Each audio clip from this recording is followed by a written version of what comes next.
Mesdames et messieurs, bienvenue à cette émission de la pensée et les hommes, qui aujourd'hui va traiter d'un sujet que beaucoup de laïcs en Belgique connaissent bien, une des centrales de la laïcité en Belgique, Bruxelles laïque. Alors pour parler de Bruxelles laïque, on ne pouvait pas tomber mieux qu'avec Ariane Hassid, qui est juriste de l'ULB, mais j'ai l'habitude de dire nul n'est parfait dans un cas pareil, qui a travaillé très longtemps, alors je vais essayer de ne pas me tromper, à l'Institut royal d'accueil pour les personnes handicapées moteurs. Le handicap moteur. Le handicap moteur, oui. Toute une carrière, donc. 35 ans. Au service d'une belle cause. Oui. Qui est aussi très active au niveau de la laïcité. On ne va pas citer toutes les associations où elle est active, mais principalement en sa qualité de président de Bruxelles laïque depuis aussi de nombreuses années. Et puis nous avons la cheville ouvrière de Bruxelles laïque qui est ici présente, Fabrice Van Reynement, qui va nous parler de l'intérieur, cette fois-ci, de cette centrale, j'appelle ça une centrale, de la laïcité extrêmement active et diversifiée.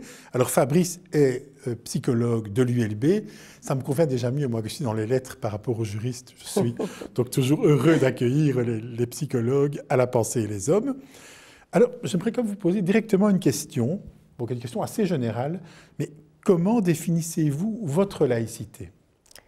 Alors pour moi, la définition qui a été adoptée récemment par le Centre d'action laïque, donc par le mouvement laïque, elle me convient parfaitement. Parce qu'en fait, elle définit la laïcité comme un principe fondamental, un principe qui permet aux citoyens de voir ses droits et ses libertés assurés par un état de droit tout à fait neutre, dénué de toute ingérence religieuse. Alors ce qui me convient là-dedans, c'est que pendant trop longtemps, on a considéré la laïcité comme communautaire, comme étant une association, un courant de pensée à côté d'autres courants de pensée. Or, ce n'est vraiment pas comme cela que nous le concevons. Nous pensons que la laïcité est au contraire le principe fondamental qui permet à tous les courants de pensée, pour peu qu'ils soient autorisés, à coexister pacifiquement et à être reconnus. Alors c'est pour cette raison-là que nous estimons qu'il serait indispensable que le principe de laïcité soit inscrit dans la Constitution belge. Ah oui, donc vous défendez aussi cette idée, sur le plan juridique, d'une inscription de la laïcité dans la Constitution. Tout à fait. Mais c'est vrai que c'est une définition qui est beaucoup plus proche, je crois, de ce qui est attendu aujourd'hui par la majorité des laïcs et aussi par un ensemble de personnes qui ne sont pas véritablement, entre guillemets, étiquetées laïques, voilà, qui est l'horrible expression, mais qui se sentent proches de la laïcité du point de vue de la vie dans la cité. Et le malheur de l'étiquetage, c'est qu'on a souvent confondu le terme laïcité avec les courants de pensée de l'athéisme, de l'agnosticisme, et donc on considérait que la laïcité était une autre religion. Et dès le moment où nous avons pu bénéficier de subsides, ça a été encore renforcé, cette impression. La reconnaissance de la laïcité était reconnue comme étant, à côté de religion, un autre courant de pensée, alors que nous avons été reconnus pour avoir les moyens d'action, justement, pour pouvoir davantage nous battre pour tous ces droits et libertés, pour espérer que les gens puissent s'émanciper, c'est surtout ça, et c'est le grand combat de Bruxelles laïque, c'est l'émancipation et la liberté des individus. On y reviendra, bon, il y a la dimension critique, et je veux dire, ce qui me plaît beaucoup dans ce que vous dites, ce n'est pas une laïcité, entre guillemets, bouffeuse de curé, absolument, ou une laïcité contre je ne sais quelle religion, ou contre je ne sais quelle idée, c'est une laïcité finalement qui à la fois espère et tente d'être un centre d'union dans la diversité. Tout à fait. Moi, ça me séduit assez fort, je dois dire, à titre personnel, mais je quitte un peu mon rôle là de... Il faudrait en convaincre la population et surtout la jeunesse. La jeunesse n'a pas vraiment cette notion, ne comprend pas ce qu'est la laïcité, et c'est important qu'ils aient cette définition-là et qu'ils voient qui nous sommes exactement. Et ça, c'est aussi un de nos grands combats. Je me tourne maintenant vers Fabrice. Est-ce que votre définition de la laïcité est un peu celle-là aussi ? Oui, totalement. Ce serait dommage que ce ne soit pas le cas d'ailleurs. Mais je dirais, pour faire résumer, j'ai l'habitude de dire que ce principe est en fait un principe organisateur de la diversité de la société, avec un souci primordial qui est de ne pas confondre l'intérêt commun et l'intérêt privé. Et donc il y a vraiment cette idée que la laïcité est un processus dynamique qui veille à n'avoir aucune, disons, intervention des enjeux particuliers et de toujours préserver l'intérêt collectif, l'intérêt commun dans ses décisions, dans ses orientations. Et donc de ne pas être approprié par un courant de pensée, voire disons, une démarche plus contemporaine que pourrait être un certain l'ultralibéralisme, par exemple, qui, une fois, disons, approché et une fois déterminant l'intérêt commun, deviendrait quelque part des logiques de privilège pour ceux qui auraient fait leur lobbying de manière positive. Donc, je dirais au niveau principe de société et au niveau individuel, c'est vraiment ce que on disait, c'est l'accompagnement dans le travail d'émancipation des personnes, avec toutes les sources, disons, d'entraves aux libertés, d'entraves, disons, au déploiement des personnes telles qu'elles le souhaitent. Donc il y a vraiment ce double travail au niveau de la personne et au niveau de la société. Alors, tout comme, je pense, ceux qui nous voient et nous écoutent aujourd'hui, bon, j'ai évidemment visité, comme un bon élève, le site Bruxelles Laïque. Il y a beaucoup d'activités. Un vent favorable m'a rapporté qu'il y a au moins 40 collaborateurs actifs dans Bruxelles Laïque aujourd'hui, ce qui est quand même considérable. Je voudrais vous demander quels sont, selon vous, les grands axes de Bruxelles Laïque, quelles sont les priorités et les activités principales que vous développez, sachant que ceux qui nous écoutent pourront évidemment aller voir sur le site plus en détail ce que vous faites réellement, concrètement, sur le terrain bruxellois. Alors, nos 4 axes principaux sont tout d'abord la cellule d'action sociale. En fait, nous accueillons les personnes, quelles qu'elles soient, quel que soit l'âge, l'origine, la nationalité, la langue même, peu importe, avec ou sans papier, on ne met aucune barrière, on est là pour aider les personnes dans leur démarche sociale au sens large et également professionnelle pour leur recherche d'emploi. Nous mettons à leur disposition un service juridique, mais aussi un service de médiation de dette. Et ce service-là a vraiment de plus en plus sa raison d'être par les temps qui courent, vous devez vous en douter. La médiation de dette, c'est devenu une monnaie courante. Alors, ça, c'est l'aspect donc social. Nous avons également une équipe socio-éducative qui s'adresse à 2 publics, le public jeune dans les écoles et le public adulte, où là, nous organisons des ateliers de discussion. Nous essayons que les personnes utilisent les outils que nous mettons à leur disposition, dont le libre examen, pour rechercher eux-mêmes des réponses aux questions qu'ils se posent. Nous avons un 3e axe qui est la cellule sociopolitique, qui, elle, est la plus visible, évidemment, puisqu'elle s'interroge sur toutes les atteintes à nos libertés, à la laïcité, à l'émancipation, etc., et qui s'exprime au travers, d'une part, de notre revue trimestrielle. J'ai apporté quelques exemples ici. Nous l'avons appelé le Bruxelles Laïque Écho, le BLÉ en abrégé. Et donc, tous les 3 mois, nous réunissons des articles d'auteurs et nous mettons un thème central à ces discussions. Notre cellule sociopolitique organise aussi toute une série d'événements du style conférences-débats, bien ateliers de réflexion, où on a un public très, très important. On parlait tout à l'heure de notre personnel, une 40aine de personnes, mais quand on parle de notre public, on peut aller jusqu'à 35 000, 40 000 personnes qui fréquentent les activités de Bruxelles Laïque sur une année. Donc c'est quand même assez important. Et alors évidemment, l'événement phare annuel organisé par cette cellule sociopolitique, c'est le Festival des Libertés. Bien sûr. Bien sûr. Je crois qu'il n'y a aucun laïc qui peut ignorer le Festival des Libertés. Nous n'avons malheureusement pas pu l'organiser l'année passée vu la pandémie, mais ceci dit, nous avons bien l'intention et nous espérons très fort, nous croisons les doigts pour pouvoir l'organiser en octobre prochain. Festival des Libertés qui est pluridisciplinaire, où on peut rencontrer des projections de cinéma, des moments de théâtre, de danse, des concerts qui attirent beaucoup de monde, bien sûr, aussi des expositions, mais c'est aussi un lieu où la population se croise, il y a un mouvement, un va-et-vient, il y a un bar, il y a beaucoup d'échanges qui se font à ce niveau-là. Donc pour nous, c'est vraiment un lieu d'expression très aussi de rencontre, qui est aussi le côté quand même, osons le dire, un peu festif de la laïcité, qui n'est pas qu'un lieu où on gère des problèmes, hein, ou bien un lieu où il ne faut pas s'en gêner, il y a besoin de ce côté festif.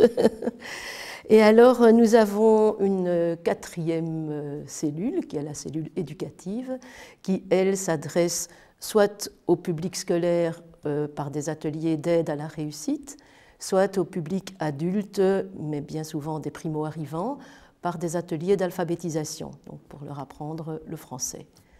Voilà, ce sont les 4 grands axes de travail de Bruxelles laïque, mais les équipes travaillent aussi sur des événements, sur des tas d'autres problématiques, et je pense que Fabrice pourra vous donner davantage de détails, car lui, il est sur le terrain, au quotidien, donc s'il y a des questions... Oui, on va se tourner vers lui, mais c'est vrai que pour connaître quand même un peu la ville de Bruxelles et sa périphérie, ce sont des axes qui me semblent être extrêmement importants pour le vivre ensemble au sein d'une entité qui devient aussi grande, qui est aussi cosmopolite, hein, au sens étymologique. Et donc, il me semble que vous faites là un travail qui est extrêmement utile et à l'endroit qui convient. Oui, je pense, quelque part, le point commun entre tous ces secteurs est aussi cette histoire d'émancipation dont on parlait, et surtout d'obstacles à l'émancipation. Oui, il y a un mot qui vient tout le temps sur le site, autonomie. Oui. J'ai beaucoup aimé ce concept. Il y a vraiment cette idée, effectivement, que dans notre société contemporaine, il y a toute une série de problématiques qui rencontrent les personnes et qui sont des freins à la possibilité de s'émanciper, à la possibilité, disons, de se développer tel qu'ils le souhaiteraient. Que ce soit la question socio-économique, là on travaille sur la question de l'insertion socio-professionnelle, que ce soit la question de la pratique linguistique pour pouvoir interagir avec son milieu de manière tout à fait adéquate et autonome, et la question de l'éducation aussi, et de la sensibilisation, le fait d'ouvrir, disons, la possibilité pour les personnes à avoir accès à des alternatives de pensée. Donc il y a un peu cette idée de, disons, d'une part, de s'attarder et d'accompagner discrètement les personnes dans leur parcours et dans leur souhait de changement, autour vraiment d'axes, disons, d'entrave à leur capacité d'émancipation, d'autonomie, pour la question, par exemple, sur la formation professionnelle ou l'emploi, la question de l'autonomie financière est une évidence aussi. Voilà, donc il y a ces différents axes qui, en fait, peuvent sembler un peu disparates, mais qui répondent vraiment à une préoccupation assez transversale. Et dans la transversalité de Bruxelles laïque, il est important aussi de dire, outre nos 4 secteurs, on a la chance de pouvoir être organisé de manière à avoir des cellules qui sont au service, disons, des autres, en contact avec le public, qui par exemple de l'étude et de l'analyse, mais aussi de la médiatisation, le graphisme, on a tout ça en interne, la réalisation audiovisuelle, sans compter tous les supports administratifs. Donc il y a aussi des formations qui sont offertes, hein, j'ai vu. Oui, mais je dirais, dans cet aspect dont je fais allusion, c'est vraiment le fait que dans notre organisation de travail, il y a toute une série de professions qui aident la réalisation de l'émission de leurs propres collègues, pour être, disons, pertinent et plus qualitatif auprès du public. Donc en support. En support, oui, c'est un peu ce qu'on appelle les technostructures, disons. Et ça, c'est vraiment, disons, des dynamiques qui favorisent des visions transversales aussi. Parce que ça oblige, disons, les collaborateurs à regarder les situations du secteur d'à côté et de composer avec pour évoluer aussi et pour être assez créatif. Donc, oui, une forme de créativité semble surgir de ce genre d'approche. Une chose que je voudrais quand même souligner, c'est que, quel que soit le secteur, nous ne sommes jamais des donneurs de leçons. Nous essayons de rendre les gens acteurs de leur vie, donc de les rendre autonomes, pour leur permettre de s'émanciper. Ce sont vraiment nos 2 grands chevaux de bataille, l'émancipation, l'autonomie, et surtout rendre les gens acteurs. De leur propre vie. De leur vie, acteurs de tous leurs actes, de tout ce qu'ils ont à faire. Alors une question un peu bateau, mais tout de même, elle se pose aujourd'hui. On est en plein dans cette crise de la Covid-19. On nous en parle, on nous en reparle. Toutes les associations, pas uniquement laïques, ont connu un coup d'arrêt et tentent de maintenir un lien. Et Dieu sait si le lien à Bruxelles laïque, et je ne sais pas si je dois évoquer Dieu à cet endroit, c'est important, c'est vraiment l'essentiel. Moi, je trouve que quand je lis toutes vos activités, ce qui prévaut, c'est le lien entre les groupes et les personnes. Je trouve que c'est vraiment ça qui transparaît. Alors, est-ce que ça a été pour vous un coup d'arrêt ou bien est-ce que c'est une occasion de se repenser? Je crois que c'est Fabrice qui va nous expliquer. Moi, je pense c'est assez variable, en fait. On a dû renoncer à certaines choses, comme le Festival des Libertés. On a anticipé ça pour garder le choix de la décision et que ce ne soit pas imposé. On a eu un impact quand même très significatif aussi lié au rythme et disons l'accessibilité au milieu scolaire, parce qu'on travaille beaucoup avec les écoles. Donc là, on a vu vraiment un niveau de travail très réduit. Lors de la première vague, avec la surprise, là, beaucoup de structures ont fermé et on a vu vraiment un effet sur toutes les personnes avec qui on travaillait au niveau social et alphabétisation notamment, disons que la signification de cette rupture du lien et l'isolement qui se développait. Et donc on a tenté de garder ce contact par voie téléphonique ou électronique et tout ça.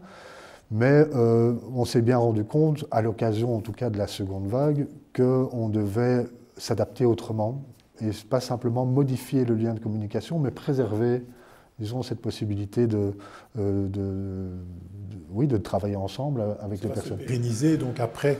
Mais par exemple, les cours d'alphabétisation, qui étaient des groupes de 12 personnes, on fait en cours individuel maintenant. Et par interface en présentiel. En présentiel. Oui, avec toutes les mesures, disons, nécessaires, mais en tout cas, on a vu vraiment que c'était nécessaire de maintenir, disons, le contact humain, bien sûr, ce contact. Surtout à ce niveau. Et donc, pour le travail social également, on a continué à faire des rendez-vous en présentiel. On complète ça par du travail plus à distance. Au niveau des espaces de débat, de discussion, on a créé de manière éphémère un studio de captation, de débat pour faire du Facebook Live et autres, donc pour lequel on a eu pas mal de succès autour des thématiques qui devaient être présentes au festival en octobre 2020 et qui tournaient autour de cette équation entre liberté et sécurité. Donc, on s'est adapté, on a modifié les choses. Évidemment, c'est un impact énorme pour la dynamique professionnelle aussi. Bien sûr. Moi, j'étais assez préoccupé par le fait de dire à mes collaborateurs, à mon équipe, à mes collègues, de dire mettez votre sac à dos professionnel à la porte, au porte-manteau avant de rentrer chez vous. Et cette séparation sphère privée et sphère professionnelle a été tout à fait chamboulée. C'est déjà tellement difficile dans le domaine du social de laisser le sac à dos dans un coin quand on rentre chez soi. En plus, avec cette crise de la Covid, c'est... Et le télétravail, il n'y a plus cette limite est tout à fait bafouée. Et l'impact aussi qui nécessite une attention particulière pour le futur, c'est, disons, l'impact sur le collectif. On est une équipe qui fonctionnons idéalement, en tout cas dans la volonté pour favoriser au mieux cette création collective et cette culture commune. Et quand on est tous en télétravail ou en général, selon la règle, mais qu'on vient plic-ploc selon des horaires calculés, d'être 15 maximum dans le bâtiment, enfin vous voyez un peu c'est tout sauf bon pour maintenir le collectif. Alors j'ai une question à vous poser qui est un peu question qui fâche, je dirais. Mais quand je vois l'ensemble des activités, bien sûr pas toutes, il y a quand même un ensemble d'activités que vous êtes appelés à mener, et j'entends bien qu'il y a derrière aussi la souffrance humaine que vous prenez en considération, mais qui devraient être menées par les pouvoirs publics. Alors pourquoi est-ce que notre laïcité doit prendre le relais à des pouvoirs publics qui m'ont l'air, dans certains cas ici, déficients ? C'est une grande question. En fait, la subsidiarité de l'État, c'est pas seulement pour la laïcité, mais pour notamment toutes les prises en charge des personnes défavorisées, les personnes handicapées. Oui, chercher un emploi, etc. Tout. On fait appel à l'associatif pour plein de secteurs. l'État est déficient pour beaucoup de secteurs, mais il subsidie pas toujours suffisamment, mais bon, voilà, il se débrouille comme ça. Soyons clairs, ce que je voudrais mettre en évidence là ici, je suis un sans-papier à Bruxelles aujourd'hui, je suis en état de souffrance, je cherche à m'insérer dans la société belge, ce qui en soi reste quand même une valeur. Si je ne peux pas me tourner vers une institution comme Bruxelles laïque, je n'ai rien. Surtout si on est sans papier. Nous les acceptons sans problème, nous les traitons sur le même pied que n'importe quel autre individu, mais un sans-papier en Belgique, il a du mal à aller frapper à la porte d'un ministère. Voilà, donc au risque de se faire enfermer dans un centre spécialisé. Donc c'est ça que je voulais mettre en évidence, c'est quand même très important, parce qu'il y a des visages derrière ça. Alors je ne vais pas tomber dans, je dirais, le pathos, mais enfin, il y a des enfants, il y a des êtres humains qui sont directement souffrants et que vous prenez en première ligne pour les amener vers une insertion sociale, une autonomie et un peu de bonheur, ce qui est quand même pas rien. La diversité bruxelloise de la population bruxelloise appelle aussi le fait que nous nous soyons tournés vers les plus démunis, parce qu'il y a beaucoup de demandes, il y a beaucoup de besoins, et il y a peu de réponses. Sans rentrer peut-être dans l'historique de l'apparition du travail social, oui. qui nous en fait... Non, parce que l'émission avance, donc là nous sommes voilà. Dans les conclusions. Je dirais qu'il y a dans cette manière de... C'est une question très préoccupante, hein, et qui pose la question de l'autonomie institutionnelle d'une ASBL comme la nôtre aussi, par rapport à l'État. Donc il y a différentes manières de voir les choses. Soit on est dans une logique où l'État sous-traite, disons, le traitement de conséquences de politiques qu'il met lui-même en œuvre, ce qui peut poser plein de questions éthiques aussi. Soit c'est une logique, et bon, il existe des alternatives hein, entre ces... c'est une logique de contrat de confiance. Voilà, il y a la mise en place d'une politique, disons, publique, qui nécessite des opérateurs. Il n'est pas possible, à l'heure actuelle, de pouvoir mettre en œuvre, je pense, dans les moyens de l'État, des fonctionnaires pour chaque mission publique. Bien sûr, il y a quelque chose d'assez logique de sous-traiter, mais pas tout. Non, mais c'est du contrat de confiance aussi, parce qu'il y a les manières de faire. Et ce qu'on se rend compte très fort, en tout cas pour Bruxelles laïque, c'est qu'au plus ce contrat de confiance est local, au plus il est sain pour les parts et d'autres. On a eu des cas avec, par exemple, des programmes européens fondés par des administrations européennes très eurocrates, où il y a une distance monstre entre, disons, l'attente politique issue de cerveaux en bureau et les réalités ce qui nous a amené parfois, par exemple, à renoncer à certains subsides. C'est le sens même de cette émission, c'est expliquer cette proximité qui est tellement importante. Alors, nous arrivons tout doucement à la fin, les meilleures choses ont une fin. Votre laïcité demain, en une phrase. Demain, nous avons un énorme projet. Alors, notre avenir, il est tout tracé. Nous avons projet qui est un projet très concret. Nous avons racheté un chancre au centre de Bruxelles, l'ancien cinéma Les Variétés, et nous avons décidé d'en faire un nouveau lieu, un centre de la laïcité, un genre de festival des libertés permanent, si je peux dire, donc où il y aura un échange, un brassage de population, où il y aura tous les événements multiculturels possibles et imaginables, mais tout au long de l'année. Donc ça, c'est vraiment un très très gros projet pour lequel Bruxelles laïque a été reconnu d'utilité publique. Donc ça, c'est quand même assez intéressant de voir que bien sûr. Les pouvoirs publics sont avec nous sur ce point-là. Sont avec nous, exactement. Je vais devoir malheureusement conclure cette émission, et heureusement aussi parce qu'on va se revoir. Donc, mesdames et messieurs, cette belle émission qui a mis en évidence Bruxelles laïque, une association qui m'est particulièrement chère, vous avez compris pourquoi, l'autonomie, la proximité, le sens du collectif, l'humain qui s'inscrit au centre des préoccupations, au-delà de l'aide, au-delà de l'écoute de la souffrance, un peu de bonheur aussi pour demain. Nous en avons bien besoin en ces temps qui parfois paraissent très sombres. Et j'en profite en concluant cette émission pour remercier les intervenants qui, depuis de nombreuses années, sont des chevilles ouvrières à cet endroit, à Bruxelles, non pas au profit uniquement de la laïcité, non pas au profit uniquement des laïcs, mais au profit de tout le monde, ce qui est, je crois, finalement, l'essence même de la laïcité, un lieu où on se rassemble tous et toutes. Merci.